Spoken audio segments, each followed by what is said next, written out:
Good afternoon, everyone. Welcome to the Cannabis Regulatory Commission's February board meeting.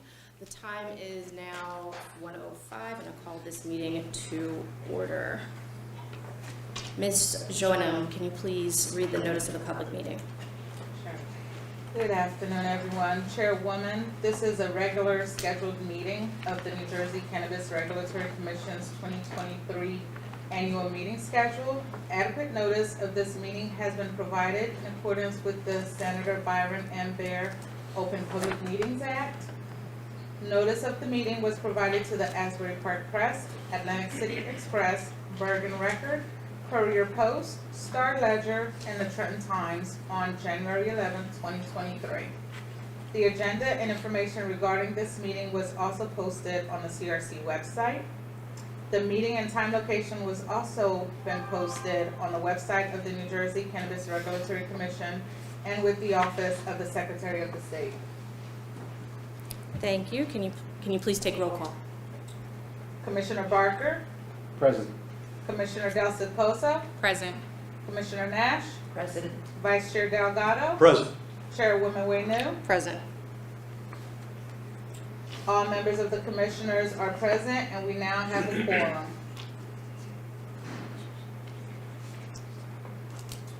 The first order of business is for the commission to go into executive session to discuss legal matters and litigation updates. These are discussions that are not shared with the public.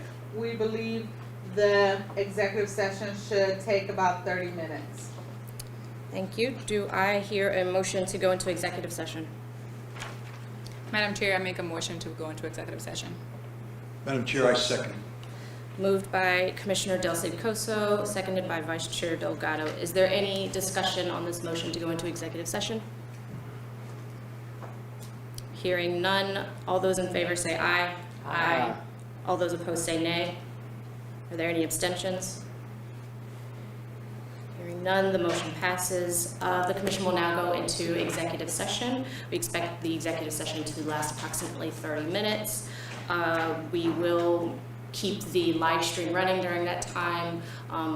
Those who have joined us in person, you're welcome to use the restroom if you need, but the CRC staff would not be able to answer any questions pertaining to the agenda or any other matters under consideration for today. And we expect the public session to resume at about 1:38. Thank you for your patience.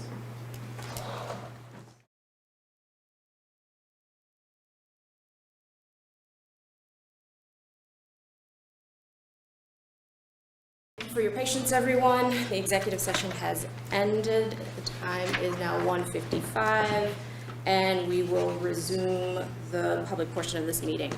Ms. Joanna, can you please announce the next agenda item? Next up on the agenda is approving the meeting minutes of both commissions open session and executive session held on January 13th, 2023. The minutes have been shared and reviewed by the members of the commission prior to this meeting. Thank you. If there are no questions or requests for changes to the meeting minutes, I'll ask for a motion to adopt the meeting minutes for January 13th. Madam Chair, I move that we adopt the meeting minutes from January. Seconded. Moved by Commissioner Barker, seconded by Commissioner Nash. Is there any discussion on this motion? Hearing none, all those in favor of approving the January 13th meeting minutes say aye. Aye. All those opposed say nay. Any abstentions? Hearing none, the motion passes. Next on the agenda is the chair's report. This will be a very brief chair's report.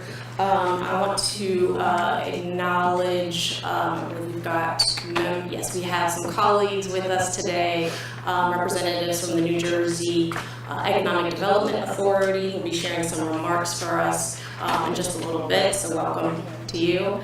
And I want to offer two reminders. One for everyone to submit your comments to the CRC on our proposed rules concerning cannabis consumption areas. That public comment period ends on March 18th, and we want to hear from you. Go to our website, N.J.A.C./cannabis, to provide your comments through our website. And then secondly, I just want to remind people that applications that are under consideration by the board are listed on our website in advance of the board meeting. So if you are wondering whether or not your application or an application that you know of is going to be considered at an upcoming public meeting, check the meeting's webpage, and our agenda links directly to a list of applications that are under consideration. And that list is usually up a few days in advance of the board meeting. That's all I have today for Chair's report. Next on the agenda is the Executive Director's report. Director Brown. Thank you, Chairwoman Wayne. Thanks to members of the public who are here with us today. And I'm also going to keep this short and sweet because I know we got some guests who are waiting to speak, and we have some report outs from some of the subcommittees of the commission. Really two things to highlight. First, I wanted to touch on a new blog that we launched on our website, and then second, give an update on recreational licensing. So first off, kudos to our communication staff, Tony Ann and Christine, who put together and we've now launched a new blog on the CRC's website. It's called CRC High Points. The first blog is posted up there. If you haven't read it, I highly encourage you reading it. It's about social equity at the New Jersey Cannabis Regulatory Commission, everything from what we're doing with the social equity excise fee to what we're doing in licensing. Expect that to be updated regularly with important info and really good insights as to the work we do at the CRC. So thank you to our comms team for putting that together.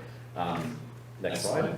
So when it comes to recreational licenses, we now have over 1,500 applications submitted, coming up to 1,600. Most of those are still conditional applications, but we are seeing more annuals and, most encouragingly, more conversions, people applying to convert conditional licenses to annual licenses. Of those 1,575, there are only 54 at this point that haven't at least moved to completeness review in our review process. As I mentioned, more conditional license holders are applying to convert. This is really encouraging because we want to see conditional license holders be able to convert to annual licenses. We now have over 150 conditional conversions that are under review at the CRC. A number of them are up for approval today, and more will be coming through the pipeline in the future. Up for consideration today, we have 49 conditional applications, 11 conditional to annual conversion applications, and 11 annual applications. And then finally, the total license breakdown is on the slide here. We received, the majority of the applications have been Class 5 retailers, 893 of those. Next, 400 Class 1 cultivators, and then 240 Class 2 manufacturers. 11 testing laboratory applications, and some other license types that we are not accepting yet, but you'll hear more on that today, at least on the pathway to get there. Of those license applications, self-reported 72% say they're diversity owned, 25% social equity, and 43% impact zone. And with that, I'll turn it back to you, Chairwoman Williams.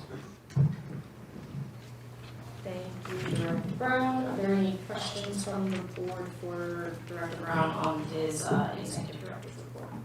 Brief question, Madam Chair. Commissioner Barker. Thank you, Director Brown, for that update, especially you touched on equity. We know Black and brown communities are suffering overwhelmingly disproportionate consequences from the discriminatory cannabis policies and practices. We know this. Much of our focus here at the CRC is on increasing equitable opportunities in our state, especially for these same people and communities. It's important we are transparent and that the public understands whether Black and Latino awardees are in majority ownership positions. And so with that, will you be able to appropriately share more specific demographic data for the public at our next CRC meeting, specifically about majority ownership of conversion and annual license awardees based on race and ethnicity? So I would encourage both commissioners, public, to go to the comprehensive data reports we have on our website. And I can tell you that we're also conducting a manual review of majority ownership. We already presented info on persons of interest by race, by average ownership percentage. But I can tell you the preliminary results of that is about a quarter of our annual license awardees are majority owned by individuals or individuals who report as being Black or African American. Smaller percentage of Hispanic or Latino, I think 3 out of the 50. So encouraging results, we're validating that, and we'll certainly put that information on our website when it's Okay, available. and just to reiterate, the specific concerns majority ownership, not persons of Correct. interest. So that's what I think the public we're hearing is looking for, that's what definitely I'm looking for, I think the board is looking for. I can tell you that the preliminary data is very encouraging, and you know, that's core to our work here, is making sure that we're ensuring equity in our licensing process, ensuring equity, you know, as far as I'm really excited about the CEEF report out today, and you know, we're making strides on all of it. Thank you. Any other questions for Director Brown? Hearing none, Mr. Allen, can you please move to the next agenda item? Next on the agenda is special guest remarks from the New Jersey Economic Development Authority. So while we have our representatives, our special guests walking up to the front, I want to give a moment to the members of our Access to Capital Work Group who have worked with the Economic Development Authority to share a few words before we hand it over to them. Make sure it's turned on. Gotcha, make sure it's turned on, I like that. Any remarks from our work group members before we? Commissioner Desicosa, turn it to you first. Sure, yeah. So good afternoon, thank you for being here. Just wanted to say a few words. So when I think of equity and inclusivity in the cannabis space, you know, this is just one piece of the puzzle. When we started our stakeholder engagement phone calls, this is probably like almost a year and a half ago. You know, we've heard concerns about like the lack of access to capital over and over again. And that's when Commissioner Barker and I, in this work group, we started having conversations with different jurisdictions such as Oakland, San Francisco, Massachusetts, just to name a few. And you know, we wanted to learn what the efforts were, and I think we shared that information with you, Ty. So I just wanted to publicly thank Executive Director Sullivan and also Ty and the staff for not shying away from this. You guys, when we came to you with this, you know, this information, it is a new industry. I don't think you've ever touched cannabis in your shop, but you took on the challenge and you're like, yes, let's work this out. So again, thank you for your efforts and for taking this challenge. I'm just going to piggyback on everything Commissioner Desicosa mentioned. I do want to add and highlight the dedication. I will say that this has been a long time in the making, and I think the fact that for me, EDA was so dedicated toward establishing an impactful program, a sustainable program. This is the #1 issue that we are facing. So for financial assistance to be at the forefront, this program is going to uplift families, it's going to rebuild communities, it's going to provide significant infusions of capital to those who need it most. And I think for me, what's so intentional is it's grants. We're talking about 6-figure grants here. And so I can't thank you enough. I hope that this pilot program gets funded, and so that even more equitable opportunities are available to scale. That's what we want to see. So thank you. And that's all I have to say right now. Thank you, Commissioners Desicosa and Commissioner Barker. With that, I'll hand it over to you. That doesn't move. So I will move. Good afternoon, Chair, Commissioners. Oh, look at that. You opened my mic. Okay. Chair, Commissioners, honored to be here. As mentioned, my name is Tim Sullivan. I'm the CEO of the Economic Development Authority, joined by my friend and partner, Chief Community Development Officer Ty Cooper, who I'm going to yield the floor to. She does all the work and leads all the big ideas around lots of things, including cannabis. You know, I think one, we're here to play a supporting role to the work of the CRC in standing up this industry and standing up the right way, following Governor Murphy's leadership and the standards he's set for what we're trying to accomplish collectively, but obviously with CRC in the lead and those of us in the other agencies who are playing a supporting role, and we're honored and privileged to do so. Just taking one little step back, if you'll permit me, when Governor Murphy came into office, we began talking about a lot of things, obviously a stronger and fairer economy, but also a more diversified economy in both how our economy is representing of the people in our great state in terms of communities of color and women and veterans and the LGBT community, but also diversified from an industry perspective. Under Governor Murphy's leadership, we've seen 4 or 5 really significant new industries coming from virtually nothing, in some cases nothing at all, into really important job creators and wealth creators for entrepreneurs. Offshore wind, film and television, sports betting, and then cannabis right there with it.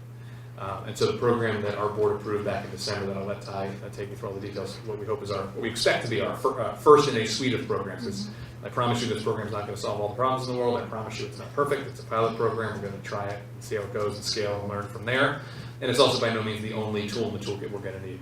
We're working on a strategy, following the lead of CRC and the commissioners and the chair and Jeff and the team to do this together. But access to capital is a huge problem in every industry, particularly for founders of color and entrepreneurs of color.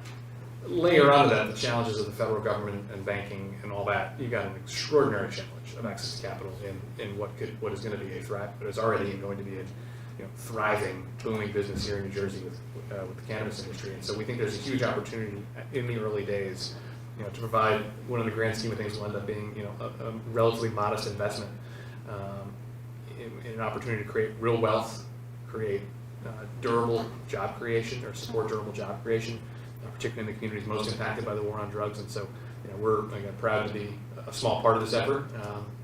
And again, I'll hand it over to Ty to talk about the very specific program that we are getting ready to launch, and we're excited about it. So thank you for letting us come by for it. We had our own board meeting this morning. This is the second day of board meetings. Jamira from N.J.A.C has been with us all day. She's getting sick of us, but it's a privilege to be here and to have a chance to share what's going on. Thank you. No, so we are so incredibly grateful to be here. So thank you, Chairwoman. Thank you, Commissioners. We are finally here. It feels like it took a year and a day, but seriously, just to be here, I think we're so excited.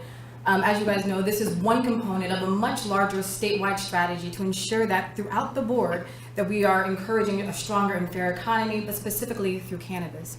We've been working very closely, as you know, with CRC, with N.J.A.C, and I have to shout out Jenna Jones, who does tremendous amount of work in the criminal justice reform area. So we're grateful for the partnerships, but again, this is one tool in a suite of tools we hope to create.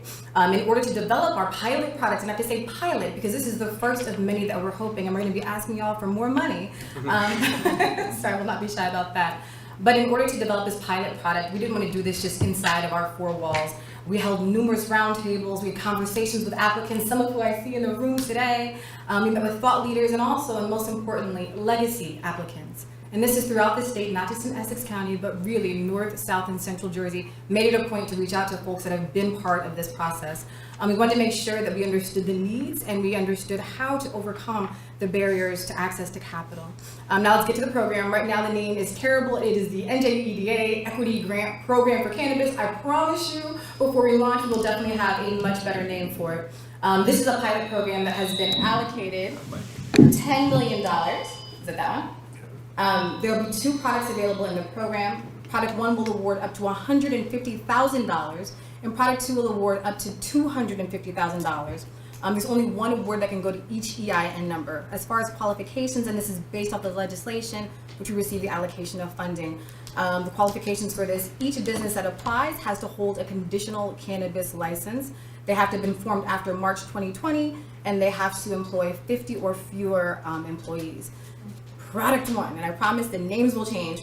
Product 1 was approved by our board and consists of 24 grants at $150,000. And I'm going to pause on that number for a second because when we were initially imagining this program, before we had our listening sessions, before we reached out to CRC, we were looking at much smaller amounts. But the need within these communities and the need for access to capital or just to funding to get off the ground has been so overwhelming that it was only right to increase those amounts. And so I paused on the 150 and 250 because it's intentional. And as the state, we have the highest grant in the nation right now. I asked Charles. You can say that again. Okay. You can say that again. But again, that's important. So product one, you can clap if you want. You can clap afterwards.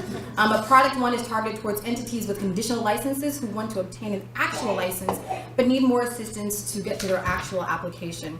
It is open only for this one, for product one, to social equity applicants, and there's a 5% set aside for businesses located in impact zones.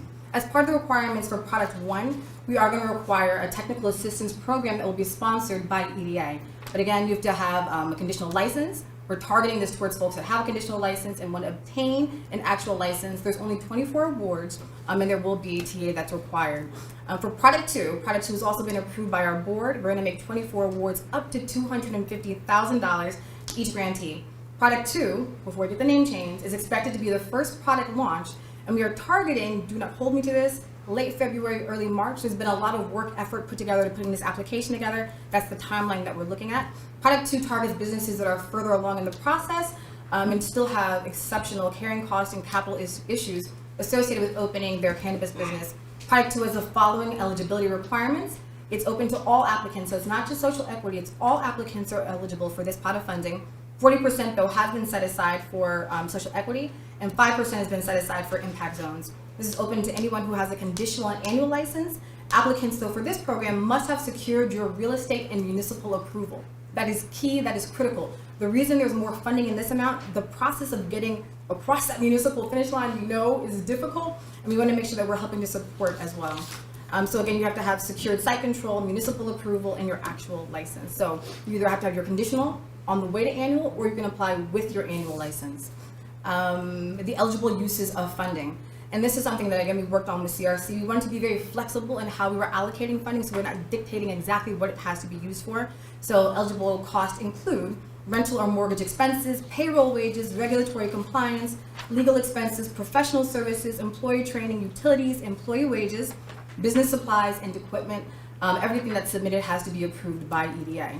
What's not eligible? Controlled inventory, construction, equipment and installation costs greater than $2,000, rolling stock, purchase of land, demolition of an existing structure, and all uses, again, have to be subject to EDA approval.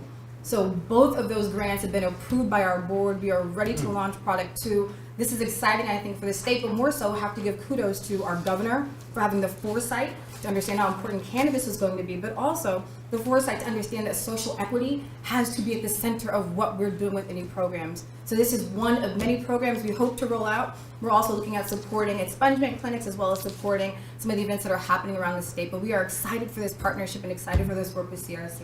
Thank you for your time. Thank you. Do we have any questions from the board for our guests and our colleagues?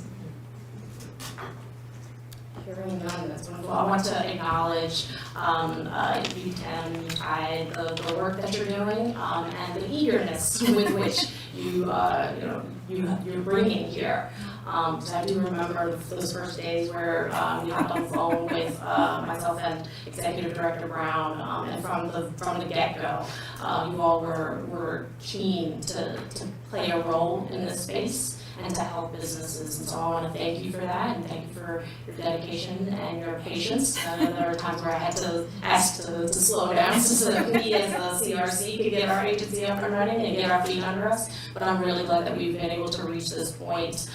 So congratulations, and thank you to you all for the work that you're doing. Thank you, Jenna, and the whole EDA team. Thank you.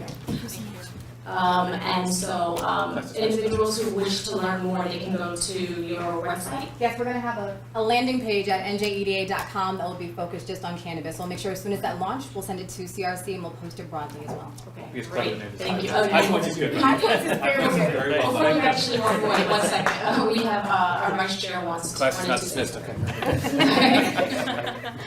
Good afternoon. Good afternoon, Mr. The question I have is on disbursements of the grants. The mechanics, is it like a 50% upfront grant and then you disperse it by invoicing?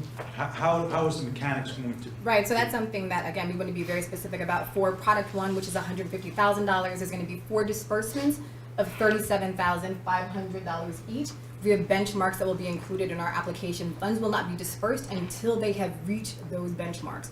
And so we're gonna have a very tight eye on that. For product 2, the one for $250,000, that one is gonna be in 2 tranches. The first one will be after they submit their information, where they have shown us that they have site control, municipal approval. It has to be uploaded in the application. Upon receiving that information, we will be able to, through invoicing, pay them the first $100,000. They will not get the second $150,000 until they have actually converted to their annual license. The purpose behind our program is to move folks from conditional licenses to actual licenses. That's what we want to do, create sustainability in the process, but also make sure we're getting them across the finish line. Thank you very much. You're welcome, Mr. Goga. All right, last call, any questions for our guests? No, all right, thank you so much. Thank you. Congratulations.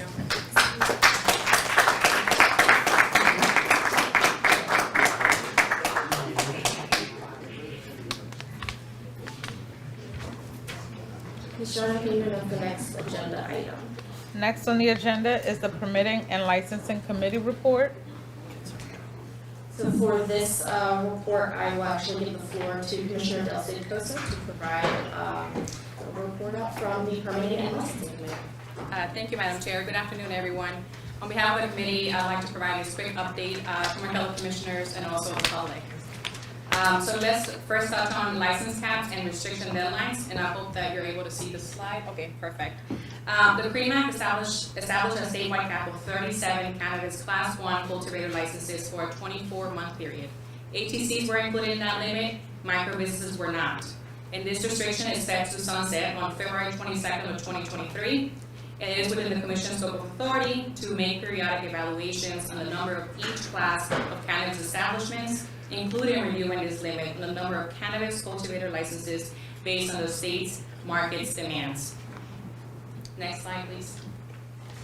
Just an overview of where we are in terms of operational cultivation facilities. As you can see, we have 6 that are medical only, we have none that are adult use only, and we have 11 that are dual. So that brings us to a total of 17 operational cultivation facilities in the state of New Jersey, with a total operation of canopy of 418,000 square feet. And in the past public meetings, we have issued adult use cultivation licenses that are not operational yet, but we hope that they do come online very shortly. Next slide. So what does that mean for New Jersey? New Jersey has the fewest number of cultivation licenses among 15 states analyzed, with only 17 operational cultivation licenses here. Just to give you some context and some perspective, California, who happens to have the oldest legal medical market, has a total of 6,881 licenses, and that includes both medical and adult use. And the nationwide average for adult use state is 889 cultivation licenses, so that means that New Jersey would need about 850 additional licenses to meet that national average. Population-wise, if you want to look at that, we are also a little behind. New Jersey has 1 license for every 197,000 residents, far below the national average of 1 license for 31,000 residents. So with this data analysis, and because our market is new and is developing, the committee recommends at this moment not to impose a statewide cap on cultivation licenses. The committee is going to continue to track this information based on market demands, and we are going to reevaluate that statewide cap when needed. So the February 22nd date also applies to our next item of discussion, which are vertically integrated licenses. This slide summarizes what is currently in effect. So prior to the 22nd of this month, any owner, stockholder, officer, or director of any corporation, or any person engaged in the retail sale of cannabis items could not engage in the following: cultivation, testing, manufacturing, wholesale, or transporting in bulk in any cannabis item. Currently, just for context, there are 12 operational vertically integrated entities in the state of New Jersey. So what exactly is going to change after the 22nd, you may ask? So after the 22nd, a cannabis license holder shall be authorized by the commission to concurrently hold 1 cannabis cultivator, 1 cannabis manufacturer, 1 cannabis retailer, and 1 cannabis delivery license. Also concurrently hold 1 cannabis wholesale license and 1 cannabis distributor license, and those expanded ATCs may concurrently hold a cannabis cultivator license, a cannabis manufacturing license, a cannabis retail license, and additional cannabis retail licenses for each satellite dispensary, and a cannabis delivery license or wholesale, and a cannabis distributor license. So those dates are, that date is very important, very crucial to some of the changes that are happening, within the CRC. So if you have any questions, please feel free to reach out to our staff via email. Lastly but not least, just want to provide a review of extension requests. For those that tuned into our last meeting, this board delegated authority to the committee to be able to accept or deny some of these extensions. So just want to provide a quick overview of that. The committee is going to be meeting after today's public meeting to review this extension request made to the commission. And the committee is going to be issuing determinations and applications with an upcoming deadline. So more information on those extensions is going to be available at our next board meeting, which is scheduled for March 2nd.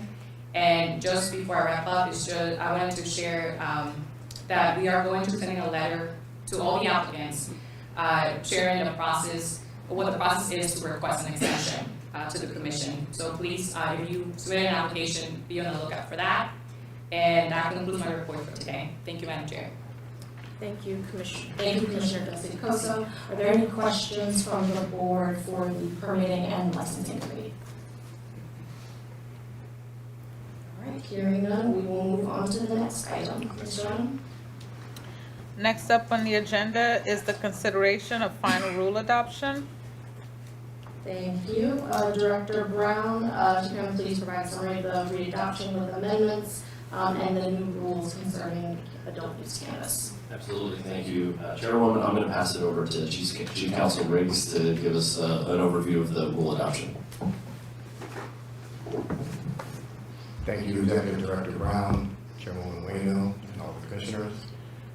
Before I give a high-level update of the new rules with amendments, I do want to give a shout out and thanks to Deputy Counsel N.J.A.C and Regulatory Officer Noah Member. They put in so much time to get these rules to where they're supposed to be and to follow the APA process to make sure we're in a good place with these new rules. So, as you know, we filed our proposal on July 8th of 2022. It was published in the New Jersey Register on August 1st of 2022, which started our 60-day comment period that expired on September 30th. And we're here today to answer all those comments and provide an adoption document in accordance with the APA, the Administrative Procedures Act, that answers every comment that we received. Overall, we received over 1,000 comments from different people, a lot of joint comments. There were collectively 275 comments from 1,000 commenters, so I correct myself, it was 275 comments from 1,000 commenters.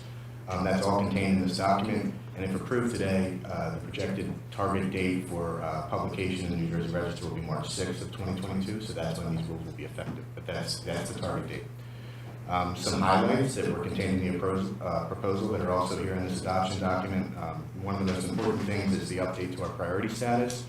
There's an amendment and update to 17:36.1 that updates our priority review status, that amends the rules to provide that social equity businesses, diversely owned businesses, impact zone businesses, they're reviewed before all other applications, whether they're an annual application or their conditional application, they're reviewed first. These new rules also add 3 additional license types.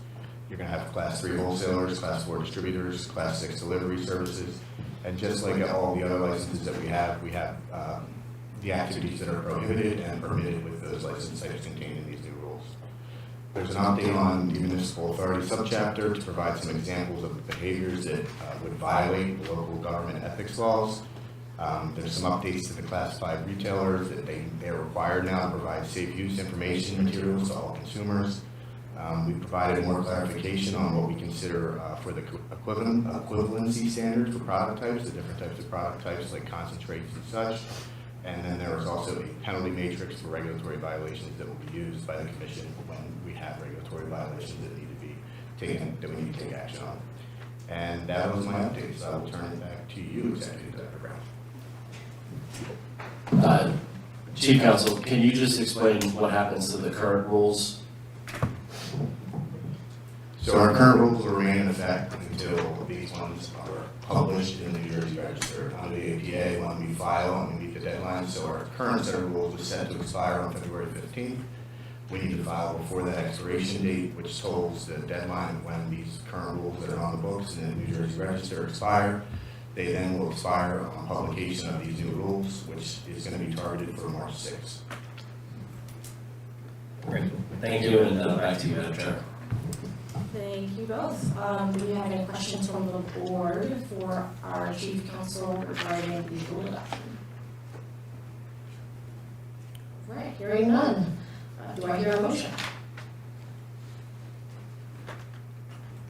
Madam Chair, I move that we approve the rules as is.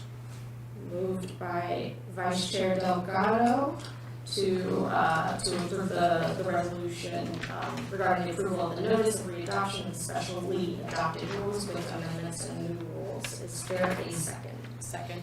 Seconded by Commissioner Del Cid Cosa. Is there any discussion on this motion? Brief discussion, Madam Chair? Commissioner Barker?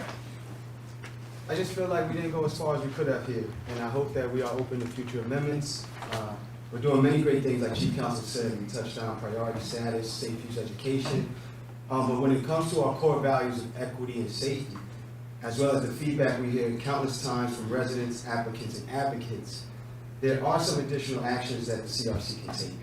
Things like fee waivers for eligible equity applicants, adding hardship definitions for patients to lower the cost of medicinal cannabis, establishing exclusivity for new license classes in the name of equity, and expanding and clarifying our edible options, especially for patients, among other considerations. These are just a few actions that I hope we consider in the near future. Thank you. Thank you, Commissioner Barker. I'll just briefly respond to a couple of those. So, because as it pertains to license exclusivity, that would apply, that would be a conversation for when the board considers the notice of application acceptance. Right? So the rules simply state what it takes to operate a business, what requirements all business owners of these cannabis businesses have to adhere to, but when applicants can apply for them, that is addressed through the notice of application acceptance. So it's not that we haven't, we've foregone the opportunity for doing equity work there. That is just something for us to consider during the process of developing the notice of application acceptance, specifically for, well, we have a modification of the notice of application acceptance that we're going to be hearing today, but later on, we'll have to also do a notice of application acceptance for those 3 additional classes of licenses. So I just want to remind our commissioners that that is still happening. Thank you for that, Chairman. And when it comes to the medicinal rules, that is something that the board will be tackling. Updates to the medicinal regulations is on deck here, but the modification of our adult use cannabis rules is just not a place where we can modify our medicinal rules that are already on the books. Any other comments or any other thoughts for discussion? Nope. All right. Hearing no further discussion, Ms. Joanna, can you please take roll? Commissioner Barker? Nay. Commissioner Del Cid Cosa? Yes. Commissioner Nash? Yes. Vice Chair Delgado? An enthusiastic yes. Chairwoman Wayno? A second enthusiastic yes. The resolution passes. Next up on the agenda is the consideration of modification of notice of application acceptance for adult use cannabis licenses. Thank you. Director Brown, I will hand it to you to provide some of the need for modifying the November 2021 notice of application acceptance and what the modifications proposed today are. Thank you, Madam Chair. So the rules that were just approved by the commission, thank you all. Thank you to everybody who worked on those. That's huge. 2 sets of comprehensive rules in the early years here for the CRC, really getting this market off to a good start. This will operationalize the change that Chief Counsel Riggs went over that essentially moves annual applications for social equity businesses, for diversity-owned businesses, and for impact zone businesses up in the application process so that they're reviewed before other applications are reviewed. If you go to the next slide.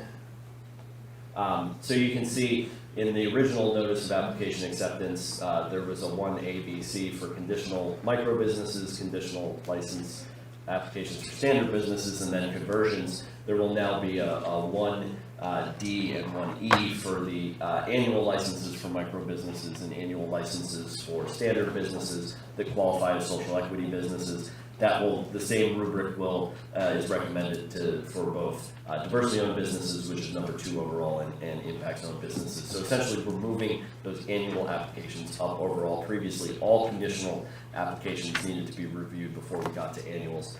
We're shifting those annuals up in the queue so that we can review those more quickly, particularly for social equity businesses, diversity owned businesses, and impact zone businesses. And as our chair mentioned, do anticipate recommendations for a further update here to account for some of those new license types and other changes in the future. But this is just a limited update to coincide with the adoption of the new rules that would enable us to start that new priority order immediately, or as soon as it's published in the register, which would be March 6th. Back to you. Thank you, Director Brown. Are there any questions from the board regarding the proposed modification of the notice of application acceptance? All right, hearing none, do I hear a motion? Madam Chair, I Yes. move to approve the resolution for modification of notice of application acceptance, complete priority review, and approval of license applications. Moved by Commissioner Nash, and I think I heard a second. No early second there. Seconded by Commissioner Barker, no problem. Is there any discussion on this motion? Hearing none, Ms. Joyner, can you please call the vote? Commissioner Barker, Aye. Commissioner Del Ciposo, Yes. Commissioner Nash, Yes. Vice Chair Delgado, Yes. Chairwoman Wayno. Yes. The resolution passes. Next up on the agenda is the report on social equity excise fee revenues. Thank you, Ms. Joyner. I will ask our Vice Chair Delgado to provide a summary of the report that is required under the CREAM Act. Thank you, Madam Chair. Madam Chair, fellow commissioners, members of the staff, and members of the general public. During its October 27, 2022 public meeting, the Commission adopted Resolution 2022-48, adjusting the social equity excise fee to $1.52 per ounce for calendar year 2023. This is based on the August 1st, 2022 statewide average retail price of an ounce of usable cannabis of $455.56, 1/3 of 1% of this amount, which equates to $1.52 per ounce. To remain current, transparent, and solicit updated public guidance, the Commission's Public Engagement and Education Committee held 5 regional virtual public hearings. Thank you very much, Commissioner Barker and Commissioner Nash, members of the who led the Public Engagement and Education Committee, along with the staff. They held 5, as I said, they held 5 regional virtual public hearings to solicit input from New Jersey residents and how funds from cannabis tax revenue should be allocated by the legislature according to the CREAM Act. 3 regional hearings were held in November 2022 in the state's northern, central, and southern regions, followed by 2 additional general hearings in January 2023. Let's go to the statutory requirement page.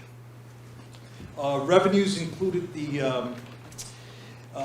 including the social equity excise fee is deposited into the Cannabis Regulatory Enforcement Assistance and Marketplace Monetization Fund, and 15% of the monies in the fund are dedicated to the sub-account. There's a sub-account in that fund called the Underage Deterrence and Prevention Account. Next page.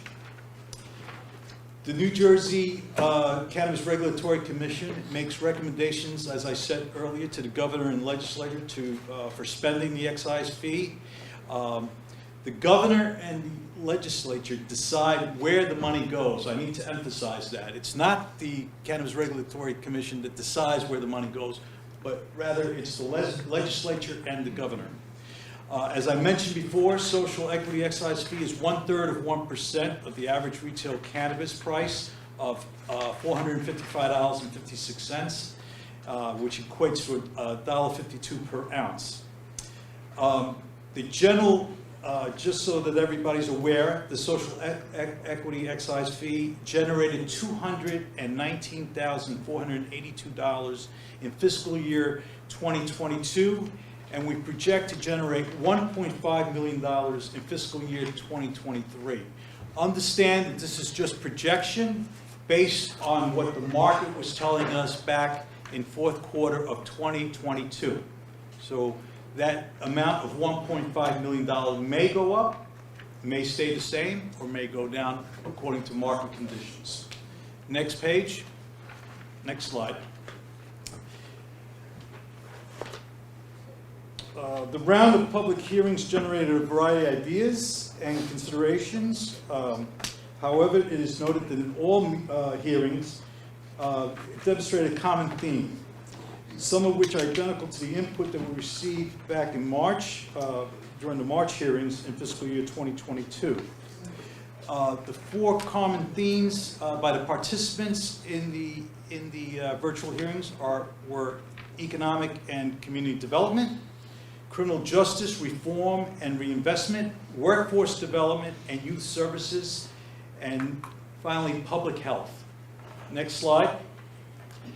Our core recommendation to the legislature and the governor's office recommends that we invest the funds in grants and training / technical assistance for aspiring entrepreneurs in impact zones and economically disadvantaged areas, or areas with other economic designations such as urban enterprise zones through the N.J.A.C grant program and N.J.A.C, that's the New Jersey Business Action Center Training and Assistance Program.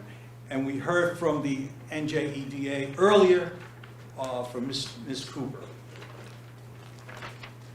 So let's turn our attention to the next slide, which is the economic and community development. Feedback was that we provide financial and technical assistance for cannabis business, housing, and capital improvement and infrastructure, particularly for participants supporting funding improvement of public buildings such as libraries, schools, and waterways. Next slide. Input for the public on criminal justice reform, no money for law enforcement. Many members of the public stress that cannabis revenue should not be used to fund criminal law enforcement and should instead be targeted to community-based organizations such as Violence Intervention Initiative. Reentry support services. Hearing many participants express wanting to support services that offer housing, job opportunities, and access to health and wellness services that are critical components to ensuring successful reintegration into the community after incarceration. Next slide, please. Workforce development and youth services. Workforce development, the public expressed interest in using revenue for critical educational support services, including scholarships for young people and adults, vocational training, professional certification programs, business development, and financial literacy. Youth services, the public expressed that tax revenue should support after-school and out-of-school programs to help children develop healthy life habits, offer recreational opportunities, and offer safe spaces that can protect children from after-school dangers. Public health. Commenters suggested that revenue from cannabis sales support the expansion of health care services in communities most impacted by cannabis prohibition and ensure that New Jersey is building healthy infrastructure, healthy people, healthy communities, and healthy society. Mental health services, We received recommendations that revenue should support services for mental health, including intervention support services, mental health, urgent care centers, and restorative healthcare centers. Harm reduction services, speakers also called for investments in addiction treatment, harm reduction, and other support services for people who struggle with addiction. And finally, public health and message safety. Cannabis revenues should be used to support public health messaging campaigns, especially to understand cannabis effects on the body, to understand cannabis impact on driving, and to deter underage use. Just want to say that speakers express a desire that regardless, I just want to emphasize this, that regardless of the specific investment made, the benefit from cannabis revenue go to individuals, communities disproportionately harmed by the inequitable criminal justice policies and practices of marijuana criminalization and enforcement. As the governor and legislature considers the recommendation of the New Jersey Cannabis Regulatory Commission, it should be noted that all members of the public requested that particular consideration and prioritization should be given to the top 10 impact zones that were most harmed by the criminalization and enforcement. Thank you very much, Madam Chair. Thank you, Vice Chair Delgado. Are there any questions from the board concerning the report? Hearing none, do I hear a motion? Madam Chair, I move to adopt this resolution concerning the approval of the Commission's report on recommended uses of social equity excise fees. Moved by Commissioner Del Cid-Costo. Is there a second? Second. Seconded by Commissioner Nash. Is there any discussion on this motion? Brief discussion, Madam Chair. Commissioner Barker. First and foremost, I do want to thank the Public Engagement and Education Committee, my fellow teammates here for all their assistance. I want to thank Commissioner Nash. I want to thank Executive Director Brown for joining me on behalf of the CRC to listen to the public. And most of all, I want to thank you, the people, for joining in and sharing such powerful ideas and initiatives. Among other considerations, I believe that we did not go as far as we could have here. And I hope that in the future we are open to changes on this report. Residents of New Jersey, representatives of advocacy groups shared so many great initiatives. Commissioner Nash and I were present on all of the calls. Yet, the fee for social equity excise is generated, and we just heard it, just over $400,000, with a little more than $1.2 million expected for 2023. It is going to take significantly more money than social equity excise fee revenue to realize the human and community investments that are necessary to provide the restorative justice for families, to provide the revitalized damage to neighborhoods, especially in our Black and brown neighborhoods. And I just want to leave us with this thought. New Jersey Policy Perspective recently published an article, a report rather, a detailed report that stated New Jersey spent $11.2 billion over a 10-year period, arresting, incarcerating, and prosecuting individuals, many of them Black and brown, many of them Black and brown young men like me.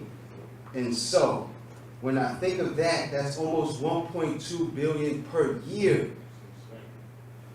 $1.2 billion per year enforcing discriminatory policies and practices. And so my question is, how much is New Jersey going to dedicate per year to enforce beneficial policies that repair and revive our Black communities? Thank you, Madam Chair. Thank you, Commissioner Barker. I agree that the social equity excise fees have not resulted in more revenue generated than we would like to see, right? But 1.25, I believe it was, or 1.125. Projected 1.5. Projected $1.5 million. Also nothing to sneeze at, right? But as the industry continues to grow and as more businesses get online, I hope that we will see more dollars coming into this pot of money that can be used to reinvest into communities. And I hope this report does mean something to our governor and to our legislature, and will help communities see some funding for the initiatives that they shared. with us. Any other items for, is there any other discussion on this motion? Hearing none, Ms. Joyner, can you please call the vote? Commissioner Barker, Nay. Commissioner Del Cid-Cosa, Yes. Commissioner Nash, Yes. Vice Chair Delgado, Yes. Chairwoman Wenu. An emphatic yes. The resolution passes. Next up on the agenda is the consideration of conditional licenses. Thank you. Director Brown, can you please provide a summary of the applications for conditional licenses received by the commission and staff's recommendations for those applications? Absolutely, thank you, Chairwoman Waynu. So, and while I'm going through this, just click through the slides with the applicants who are up for consideration. They are listed on our website, as our chair noted. So if you miss the list, you can go to the commission's website and click through and see them. Before I get to the applications, I will note that the social equity excise fee per the statute does raise or can be raised as the average retail price of cannabis drops. Because of this mechanism in the statute, the social equity excise fee was actually called by the Center for New Revenue one of the most innovative cannabis taxes in the country. And that will enable us to see revenue increase not only as more businesses get online, but as that social equity excise fee increases and as the price drops. So critical to doing that is licensing new businesses, getting more competition in this market, getting more businesses that can cultivate, manufacture, and retail to consumers. And so, we start our recreational cannabis license consideration today with conditional licenses. These applications have all been reviewed in accordance with our rules. It starts with priority assignment, where they're assigned a priority, whether they're a social equity business, diversity owned, impact zone, they have bonus points, or they don't have anything. And then they are, that priority is verified. We then conduct a completeness review to make sure everything that's required of the application is there. Provided they pass the completeness review, they are then scored. Applicants that score sufficiently high to move on do. The review, given an initial review for qualification, limitations, and any financial or management agreement issues. We conduct quality control, and then they are recommended to the CRC board for approval. All 49 of these applications have followed that process. All 49 of these applications are recommended for approval today by the CRC board. And with that, Madam Chair, I'll turn it back to you. Thank you, Director Brown. Are there any questions for Director Brown regarding the conditional license applications? Hearing none, do I hear a motion? Madam Chair, move to adopt this resolution concerning the conditional license applications for Class 1 cannabis cultivators, Class 2 cannabis manufacturers, and Class 5 cannabis retail license. Moved by Commissioner Del Cid-Cosa. Is there a second? Second that. Seconded by Commissioner Barker. With apologies to Vice Chair Delgado. You got the microphone first. Is there any discussion on this motion? You'll get the next one. All right, hearing no discussion, Ms. Joyner, can you please call the vote? Commissioner Barker, Aye. Commissioner Del Cid-Cosa, Yes. Commissioner Nash, Yes. Vice Chair Delgado, Yes. Chairwoman Wenu. Yes. The resolution passes. Next item for consideration are conditional conversion applications. Thank you. Director Brown, can you provide a summary of the applications received to convert from a conditional license to an annual license? Absolutely. Thank you again, Madam Chair. So similar process for these applications, and I do want to start off by just noting that if approved, conversions to annual and the next cohort after this, annual applications, they essentially go through implementation and then have to go through a final inspection before they can get operational, but there are other pieces to that process. And these tend to be outlined in the final agency decisions that applicants would receive if approved. One of those I want to emphasize to any applicants listening is that applicants have an ongoing obligation to report material changes. Additionally, a recommendation for approval here on the application doesn't necessarily mean that a financial source agreement or a management services agreement is approved. That approval is in fact separate, and so that's something that needs to be continually disclosed and worked with through staff. But these applications, they were issued conditional licenses. They've then been they've come back and applied to convert to annual licenses. Similarly to the conditionals, they are assigned a priority, whether it's social equity business, impact, diversity zone, impact zone, bonus points, or just general applicants. That priority is verified. We conduct a completeness review. Those that pass completeness review are scored. Once scored, they then go to investigations where we review them for any limitations on ownership, qualification for ownership, financial management and agreement review, and finally qualification review, which includes a criminal history background check and financial investigation. And again, the financial investigation and those pieces do not stop with any approval that may happen at the board here. And then we quality control the entire lot and then make a recommendation to the board for approval. So there are 10 applications here for 11 applications. Sorry, 11 applications that are recommended for approval here to the CRC board. They have gone through that process. They have we've found them to be complete. They've scored sufficiently high, and they've been recommended to be qualified to hold licenses. Thank you, Director Brown. Are there any questions for Director Brown on this? Madam Chair, may I ask the floor? Yes, Commissioner Nash. Thank you. So normally the board votes on the blocks of applications as we did for the conditional. However, I need more information on application 2362. Therefore, I would like to separate out this application for separate consideration by the board. All right, so there's a motion to separate which application number 2362 Correct.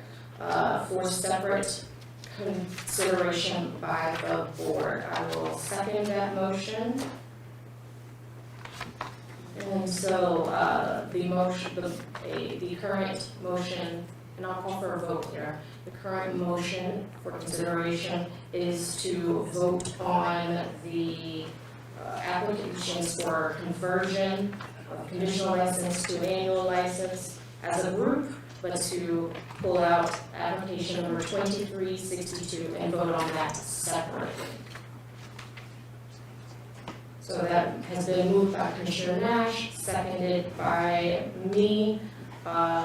Is there any discussion on this motion to separate that one application for separate consideration? Just for clarity, Madam Chairman, Yes. this is just a separate, we're not voting on anything, right? Correct. This is just, this would result in 2 votes being taken, one on the 10,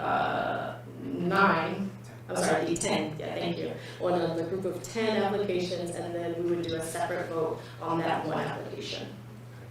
Okay, that's my question. All right, hearing no discussion, Ms. Schreiner, can you please call the vote to separate application 2362 and have that for separate board consideration? Just, I may be taking a little longer here.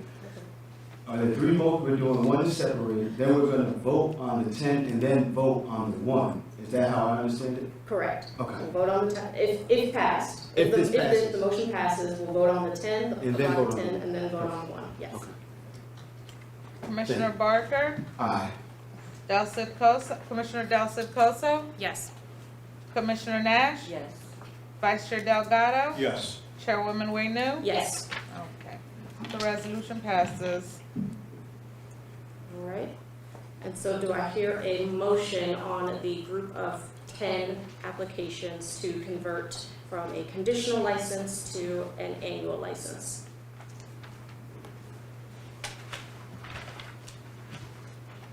Hearing none, I will make the motion to approve the resolution. And I second And seconded by Vice Chair Delgado, thank you. No problem.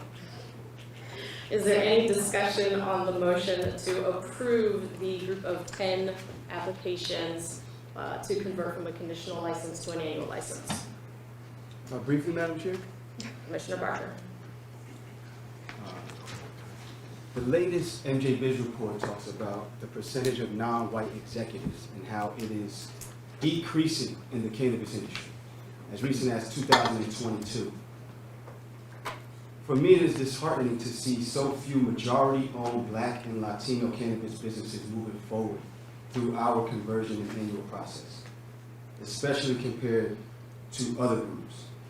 If we are truly going to establish an equitable foundation here in New Jersey, the market demands that more majority-owned Black and brown businesses that reflect people most harmed by the failed drug war, and the market needs more businesses in communities actually ravaged by this drug war so that they can benefit from the tax revenue and rebuild.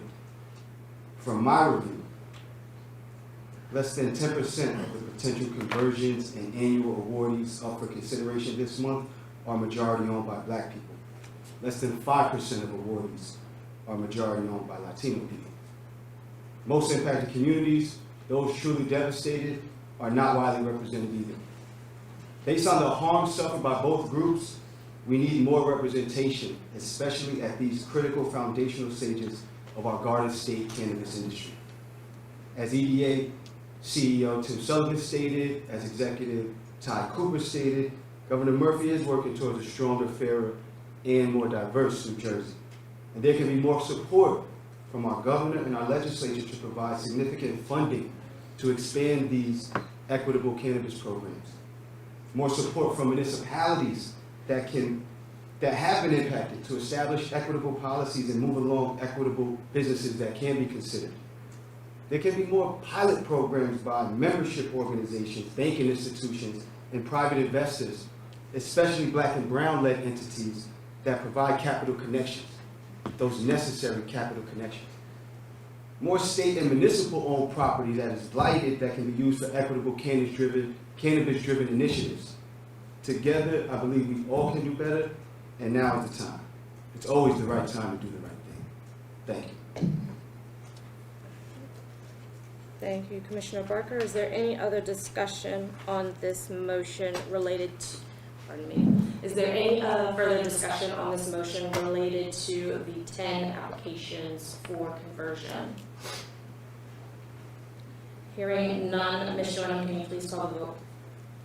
Commissioner Barker, Nay. Commissioner Del Coso, Yes. Commissioner Nash, Yes. Vice Chair Delgado, Yes.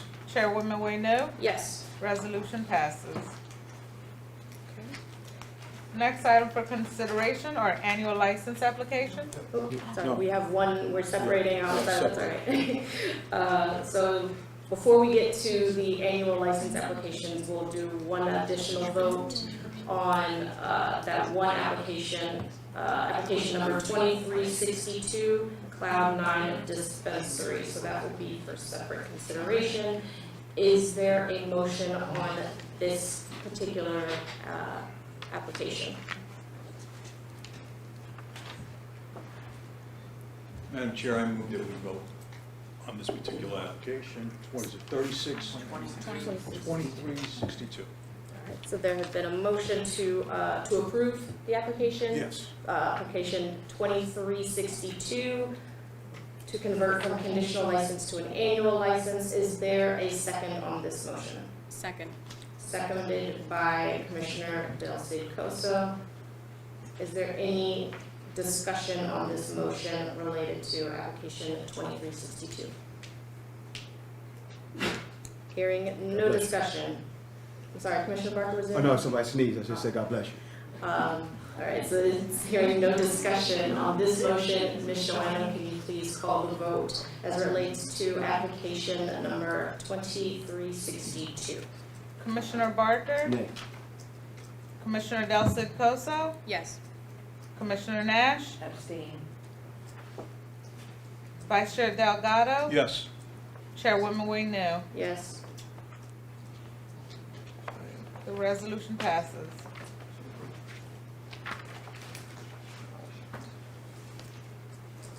All right, so I think that covers all of the conditional license applications that are converting to annual rate.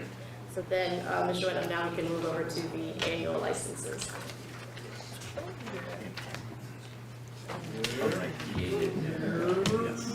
Next item for consideration are annual license applications. All right, so, so here I just want to make a note that the board will first hear from Director Brown, but the board will consider a group of applications, group of, I believe, 10 applications, and then after that, the board will consider another application for an annual license separately due to a recusal by yours truly. So with that, I will kick it over to Director Brown for a summary of the applications for an annual license that were received and staff's recommendations on those applications. Great, thank you, Madam Chair. So similarly to the conversion applications, these apps were assigned a priority after received that was verified, whether they qualify for social equity business, diversity owned business, impact zone bonus points, or just general applications.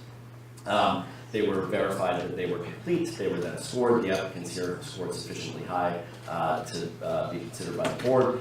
They were investigated for limitations, financial management agreements review, as well as qualification to hold a license. We went through and conducted quality control, and these 10 applications and the other one, which I'll discuss after this, are all recommended for approval. Back to you. Similarly, like the other ones, ongoing, anyone approved has an ongoing responsibility to report any changes to us, and any financial agreements or management services agreements still need to be appropriately vetted as part of the licensing process. But these 10 are recommended for approval by the Board of Commissioners. Thank you, Director Brown. Are there any questions for Director Brown regarding the annual license applications? Madam Chair, I don't have a question for Director Brown, but I do want to propose the same type of motion to separate out 1177 for separate consideration by the board.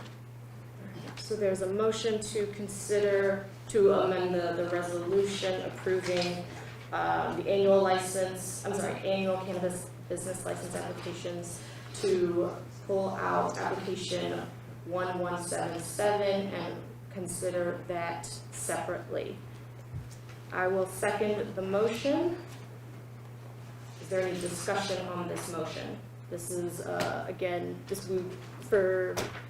in response to this motion, we would do similar to what we just did. So we would have one vote to consider, if approved, if this motion is approved, it would mean that the board would consider this group of 9 applications for an annual license and then have a separate consideration for application 1177. All right, hearing no discussion, Ms. Joanna, on the motion to amend the resolution to pull out application number 1177 and have a separate consideration by the board for that application, can you please call the vote? Commissioner Barker? Aye.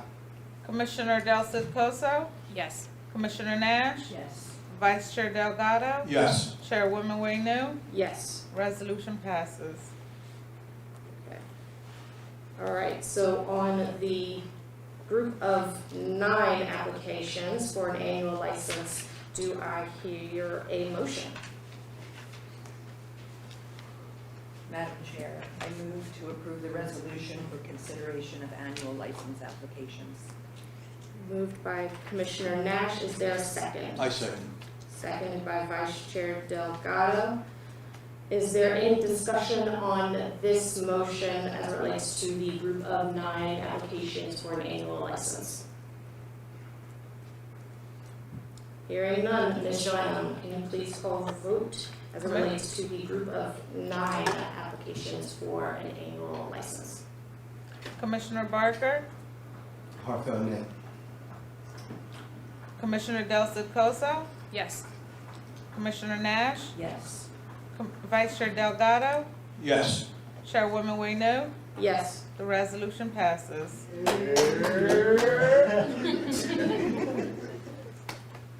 All right, so now we have consideration of application 1177. Is there a motion on, as it relates to application 1177? Madam Chair, I move to approve application 1177, Hillview Med, who's applying for a manufacturing license. Moved by Commissioner Del Ciposo, is there a second? Madam Chair, I second. Seconded by Vice Chair Delgado. Is there any discussion on this motion as it applies to application number 1177? Hearing none, Ms. Sharma, can you please call the vote on the resolution relating to application 1177? Commissioner Barker, Nay. Commissioner Del Ciposo, Yes. Commissioner Nash, No. Vice Chair Delgado, Yes. Chairwoman Wayno. Yes. The resolution passes. And so for next up, as I mentioned before, there was one application that is up for consideration by the board. I am recused on that matter, so I will step out of the room and I will kick it to our Vice Chair, Delgado, who will preside for that period of time. Of course. If everybody gets unruly, of course.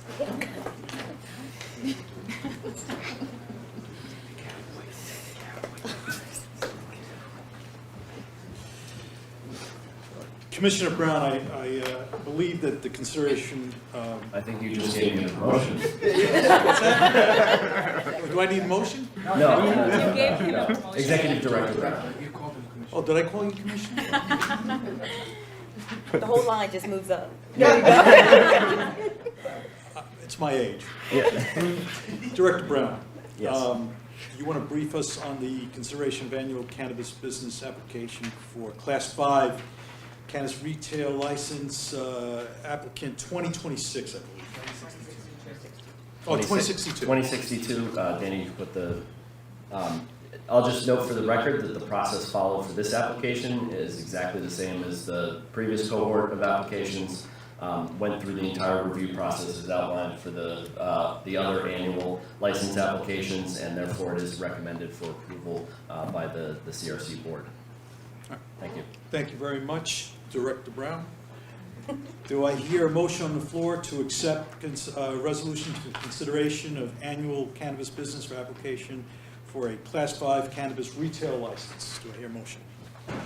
I move to approve resolution for consideration of annual cannabis business application for a Class 5 cannabis retailer license. Moved by Commissioner Nash. Do I hear a second? Second. Second by Commissioner Del Ciposo. Any discussions on the floor? Hearing no discussions, can we get a vote? Commissioner Barker, Nay. Commissioner Del Ciposo, Yes. Commissioner Nash, Yes. Vice Chair Delgado. Yes. The resolution passes. Thank you very much. You can tell it.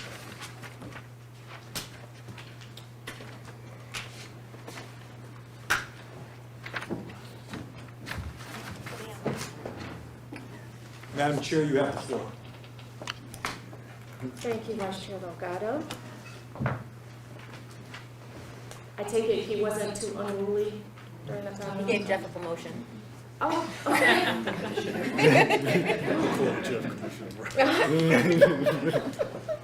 It was due to inexperience. All right. And next item for consideration of name change applications for GLCPC LLC, Eastern Green Inc., and N.J.A.C, New Jersey LLC.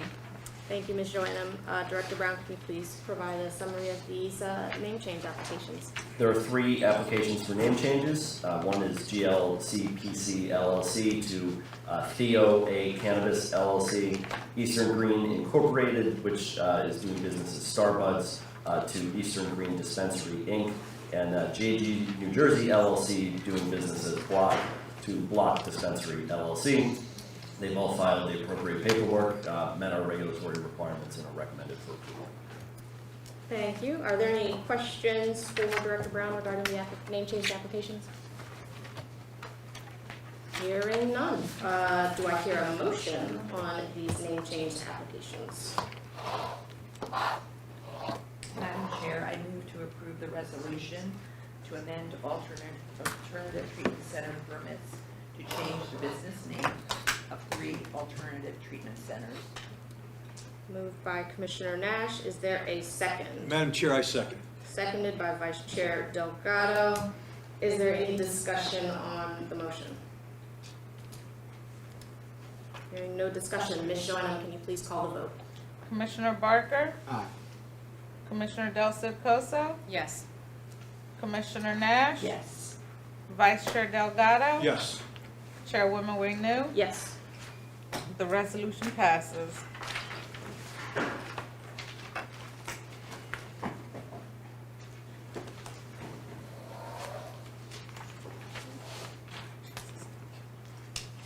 Next item for consideration is the Public hearing. Public comment. Sorry. Next, we have the open public comments period. All right. So, as always, members of the public, you can submit your comments in writing to the commission, both during and after this board meeting. The deadline for submitting written comments for today's board meeting is 5 p.m. tomorrow, Thursday, February 9th. Written comments will be shared with the commission members and will be made public along with the meeting minutes. We don't have a room capacity issue here today, so that is great. Now, we will be calling speakers, I believe 3 at a time. So listen out for your names. When you are called, please come up to the front. And you'll be offered an opportunity to share your thoughts with the commission. Please be mindful of the time constraints. We'll have a time clock going here, so you'll be able to see how much time you have left. Please note that the public comment period is meant to give members of the public an opportunity to address the commission about matters that the commission should be aware of. Please do not use the space to simply market or advertise private businesses. Please keep your remarks focused on matters that pertain to the commission's work or items that the commission should be aware of. So with that, I will turn it over to Ms. Joanna to call our first speakers. Thank you, Chairwoman. As a reminder, public speakers during this afternoon's public meeting, public comment period, we will be limited to 3 minutes. Please be respectful and concise during your comments. Alexandra Field, Anthony Russo, Chris Goldstein. Is it okay if I come up with Dave Bernstein together? Sure. Okay, thank you.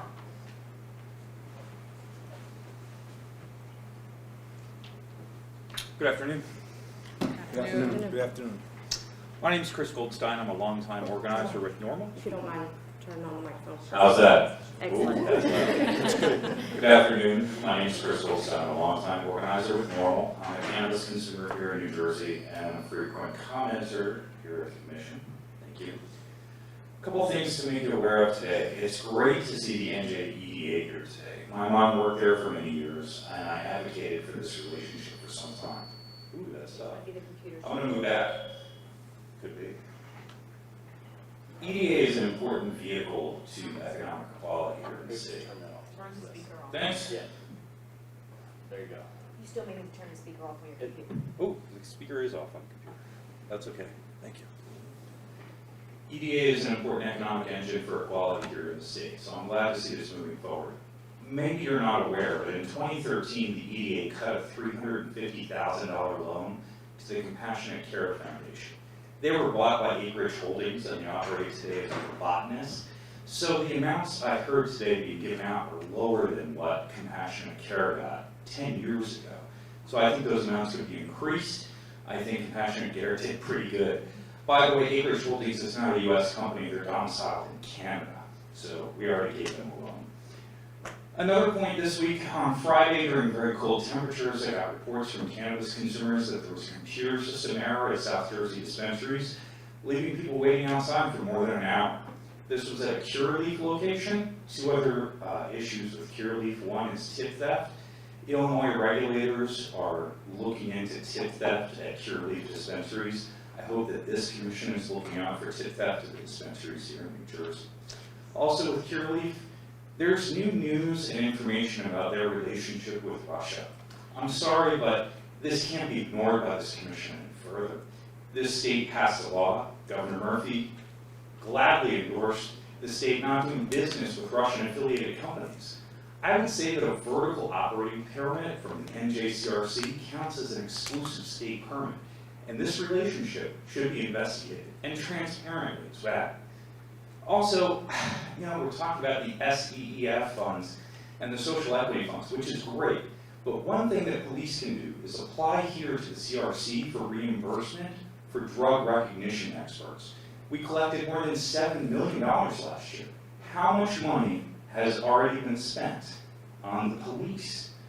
I hope it's not more than the $1.5 million that we're expecting in the equity fund next year. So I hope that the CRC, when considering equity, is not approving more DRE police funding than we're approving in equity funding in our communities. So this is what I'm asking you to investigate. I hope that you can inform me and the public what's going on with Curaleaf in Russia. Make sure that there's no tip theft in the dispensaries, and how much are you spending on DREs? Thank you.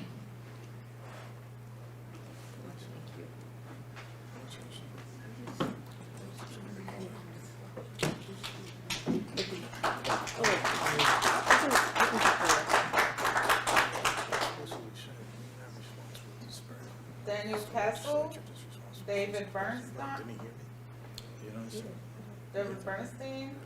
Anthony Russo.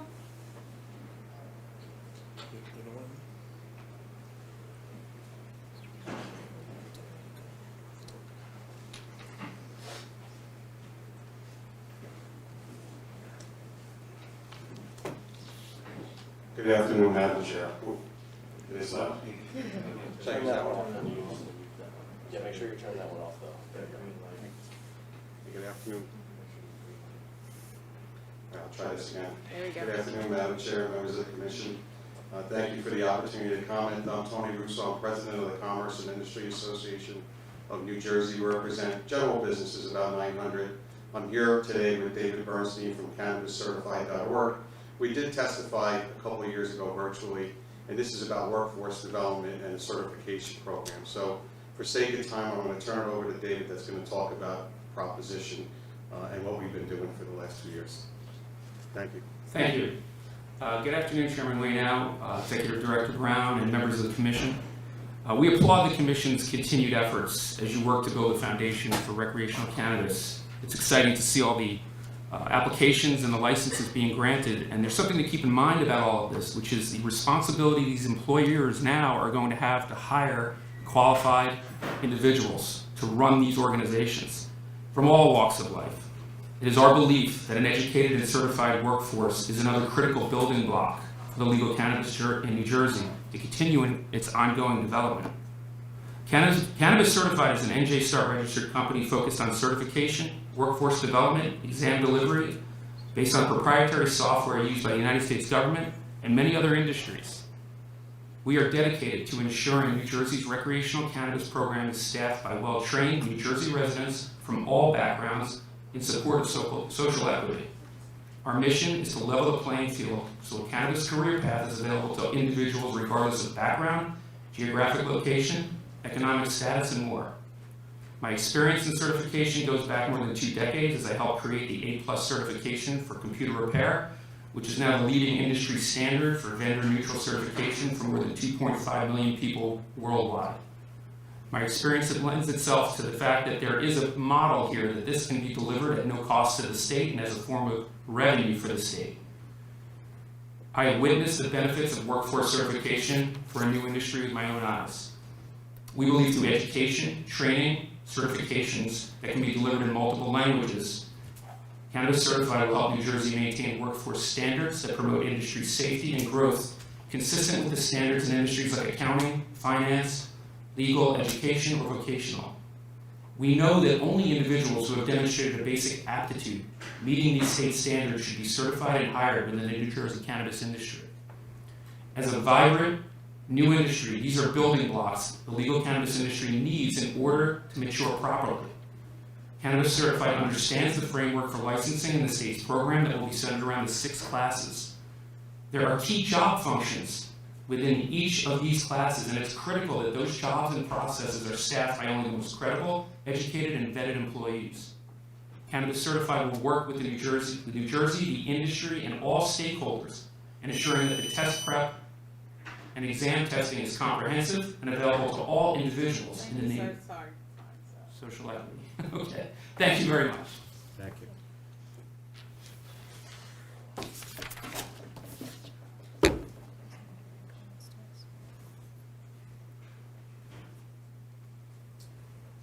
Next, David Fitter, Diana McElroy, Edward Grimes.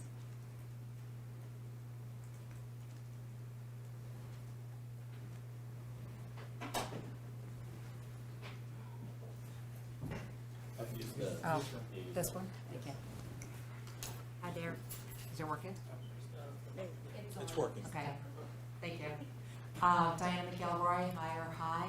I am here once again to thank you for all the hard work you're doing. I know this can't be easy, but I will reiterate the message I've been giving all along.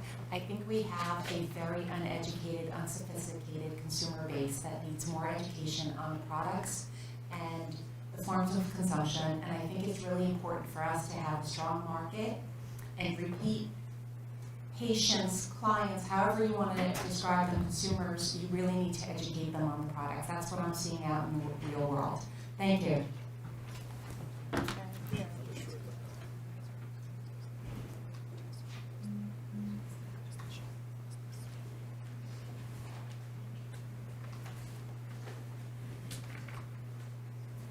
Elizabeth Sioni, Hope Weisman, Isabel Vesquez.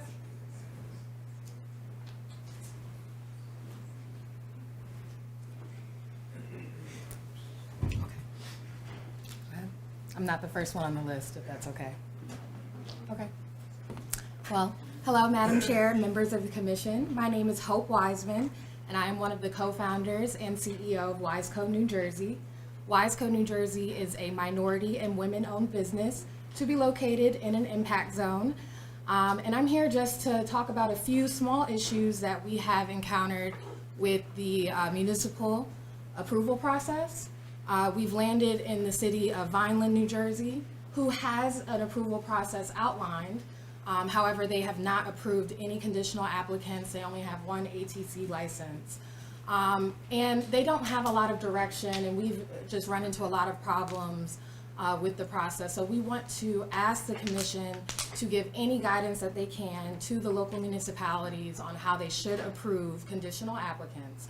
Additionally, we originally applied, you were not required to have a actual location in the conditional process. The location that we put in our conditional application was not where we actually have ended up. We've already secured our property in Vineland. We are paying rent. We are talking to the local community there to figure out how we can be a big part of that community once we begin operations. So we want to be there. We want to get our application approved. However, the city of Vineland has not received a copy of our conditional application.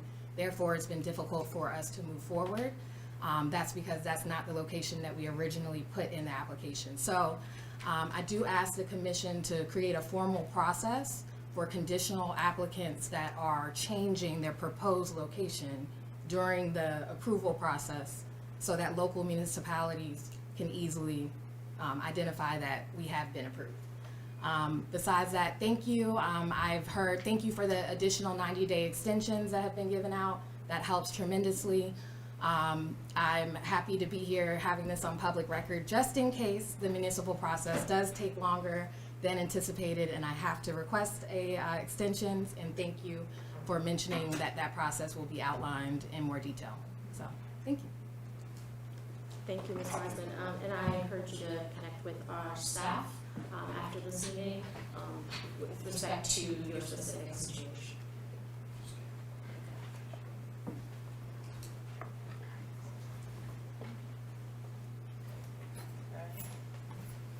Isabel Vasquez,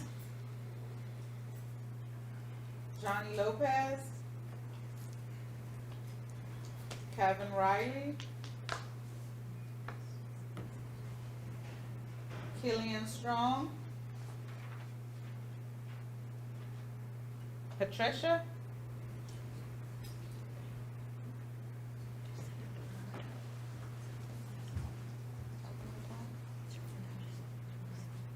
okay, gonna repeat the names again for some people that might have missed it or did not hear me. Alexandra Fields,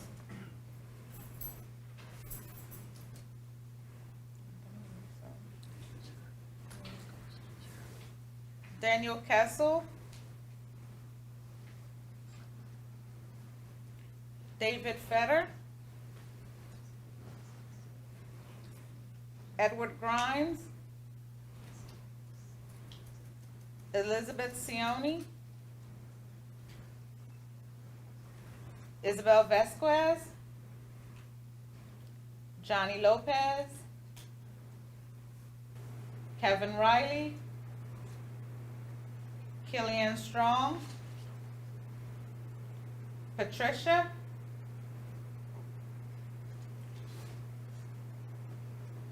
Robert Shapes, Robert Rashkaz, Tahir Johnson, okay.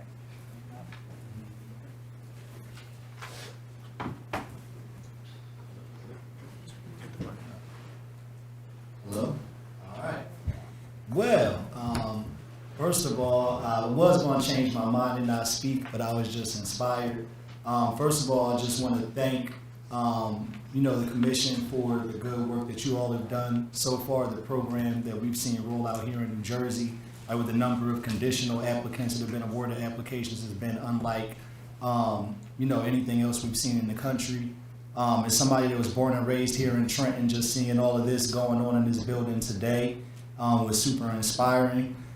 Me, like many other people, are hoping to secure licenses, and so just really, I appreciate the attention to trying to make sure that minorities, African Americans, Latinos can actually have ownership in this industry, because as I sit here and look at the numbers every day and see the millions and millions of dollars that these people are making, and the fact that none of our people are actually open and operating, getting to be a part of that industry, and getting any of it, although I know they will, right? It just is a hard pill to swallow. So as you guys look to approving and having Black-owned, Latino-owned, Black and brown businesses open in the state, just want to thank you for that focus on that, and hopefully we'll see some get open soon, and we can be one of them.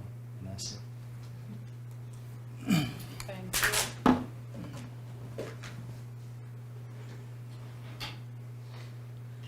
Teresa Adamson,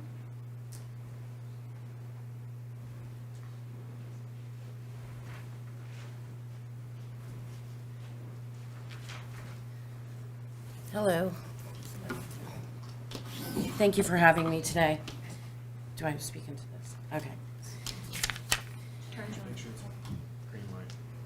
Green light. Got it. Thank you. My name is Teresa Adamson. I am the district manager of Block Justice Cannabis. I oversee Blocks 2, soon to be 3 dispensaries. 80% of my employees are from the Trenton and Ewing communities. We pride ourselves on representing the city and the surrounding demographics. We created opportunities for individuals to work in their own communities and grow in their positions so they can move into leadership roles. Serving only medical patients has caused us to decrease the payroll in our locations due to the limited volume of medical only status. By having to limit associates' hours, we're struggling to continue our weekly and monthly outreach. We have put in many hours into volunteering at the Trenton Area Soup Kitchen, as well as Elijah's Promise in Somerset, New Jersey. This is necessary to fulfill our commitments to the community, social equity, and inclusion. We have made strong connections with the staff at the Trenton Soup Kitchen. They call us regularly, weekly, to help last minute when they fall short of the volunteers. The block team shows up not because they have to, and not only because they want to, they show up because they care. The block team shows up at last minute on their days off, and they show up with pride. This week we served in the soup kitchen known as Elijah's Promise. This was truly an eye-opening experience as we were helping make meals and getting lunch packs together in those that are in need of the community. It left us feeling a sense of accomplishment that we can help our community. Block is looking forward to more opportunities to help and make an impact in the community. We would like to continue these events on a regular basis, even expand the charitable groups in whom we work. However, we will only be able to do this under adult use operations. My management tells me that they're in regular communication with your department regarding AU expansion. So I certainly hope that we can have the next opportunity in the next month's meeting. By not allowing us to service the adult community, we are perpetuating the sale of black market cannabis in New Jersey. Through countless hours of training and education with my team, we are prepared to service the AU market as well as maintaining medical patient priority. The inability to obtain adult use status is restricting the amount of money that can benefit the state to work on policies and improve cannabis education, reform, and compliance. We have carefully prepared and planned for all the changes that was presented to us by the CRC regarding our seed to sale platform metric. We were one of the first dispensaries to successfully launch this transition to metric. Compliance in the state is our most important focuses in all locations. We have built great partnerships in New Jersey, and we are so confident that we will be able to serve our community for adult use. Thank you so much. Let me turn it off for you. Have a great day. And last, Todd Johnson.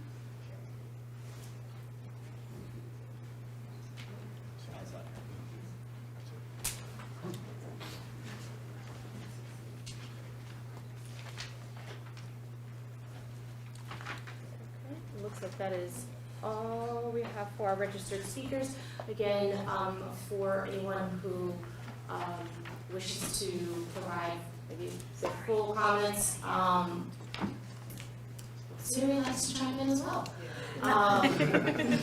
Just want to remind folks that you can submit written comments to the commission, so if there were things that you didn't get a chance to share with the board today, we encourage you to submit written comments. You can go to our website, N.J.A.C.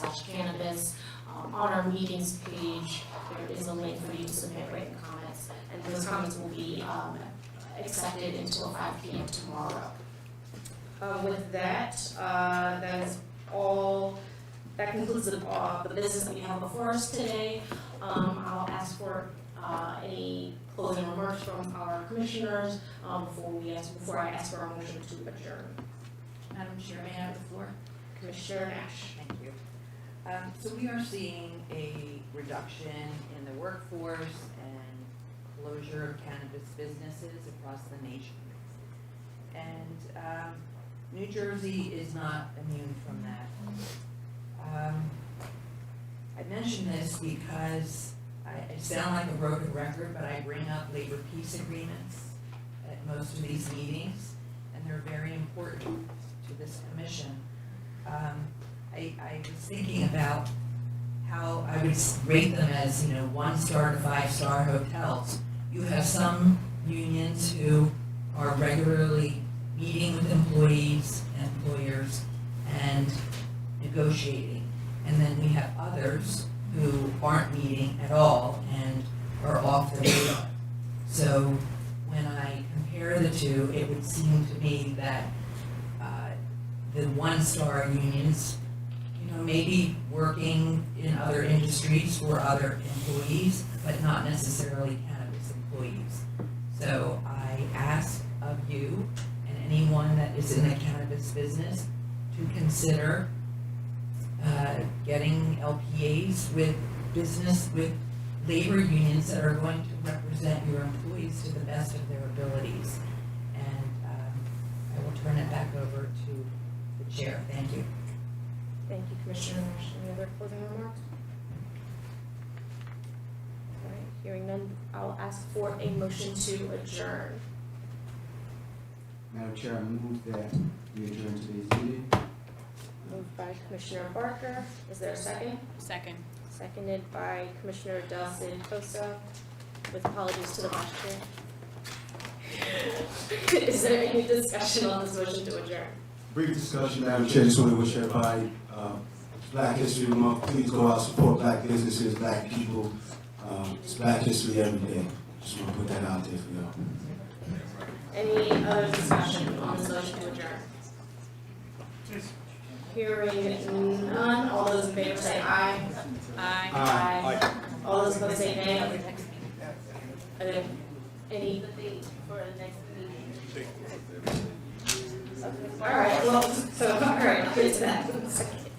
All right, so let me go back and do the vote again. Sorry for the interruption. All those in favor of adjourning, please say aye. Aye. All those opposed say nay. Are there any abstentions? Hearing none, the motion passes.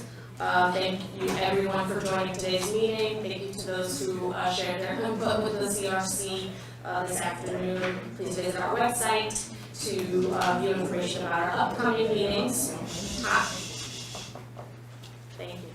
The time is now 3:38 p.m. and we are adjourned. And I wish everybody a great rest of the day.